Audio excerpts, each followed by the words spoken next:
Hello guys, welcome back to our channel Tasty Buds. Happy Krishna Jayanti to all. இன்றைக்கி நம்ம சேனலில் வந்து ஒரு ஸ்பெஷல் ரெசிபியாக வந்து ரவா லட்டு எப்படி செய்கிறதுன்னு பார்த்துடலாம். இன்றைக்கி கிருஷ்ணருக்கு ஸ்பெஷல் டேங்காட்டி நான் இதை செஞ்சுருக்கேன். என்னோடய இன்க்ரீடியன்ஸ்னால் வெள்ளை ரவை, சர்க்கரை, முந்திரி, ஏலக்காய், திராட்சை, பால், நெய். இப்போது எப்படி செய்யணும்னு பார்த்துடலாம். ஒரு கடாய் வச்சுட்டு ஹீட் பண்ணி அதில் 3 டேபிள் ஸ்பூன் வந்து நெய் ஆட் பண்ணிக்கலாம். நெய் ஹீட் ஆனதும் நம்ம 2 டேபிள் ஸ்பூன் முந்திரி வந்து ஆட் பண்ணி முந்திரி செவக்க வந்து அதை வறுத்து எடுத்துக்கலாம். முந்திரி எடுத்துட்டு திராட்சை ஒரு 2 டேபிள் ஸ்பூன் வந்து நம்ம ஆட் பண்ணிக்கலாம். திராட்சை நல்லா ஹீட் ஆகி வெந்து நல்லா கொஞ்சம் பலூன் மாதிரி இதாகும்.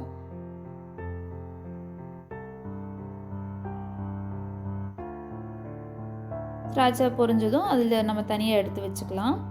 இதே கடாயில் அந்த நெய் கூடயே 2 டேபிள் ஸ்பூன் நெய் ஆட் பண்ணிவிட்டு வெள்ளை ரவை வந்து நான் ஒரு படி ரவை வந்து ஆட் பண்ணிக்கிறேன். மீடியம் ஃப்ளேமில் வச்சே வந்து அந்த நெய்லேயே ரவையை வந்து வறுக்கணும். நல்லா பொன்னிறமாக ரவை வந்து செவந்து வரணும்.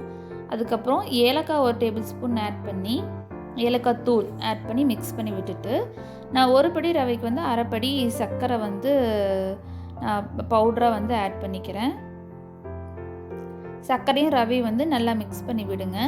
இது நல்லா மிக்ஸ் ஆனதும் நம்ம வந்து இது ஒரு பிளேட்டில் மாற்றிட்டு நம்ம வறுத்த நெய்யில் வறுத்த முந்திரி திராட்சை ஆட் பண்ணிவிட்டு பால் வந்து காய்ச்சி ஆற வச்சுருக்கேன்.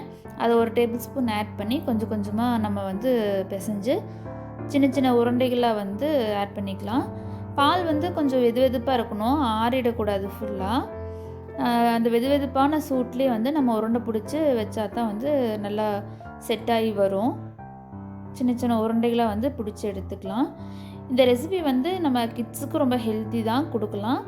அண்ட் தென் இந்த மாதிரி ரெசிபீஸ் வந்து வேணும்னா நம்ம சேனலை வந்து சப்ஸ்கிரைப் பண்ணி லைக் பண்ணுங்கள், ஷேர் பண்ணுங்கள். தேங்க்ஸ் ஃபார் வாட்சிங்.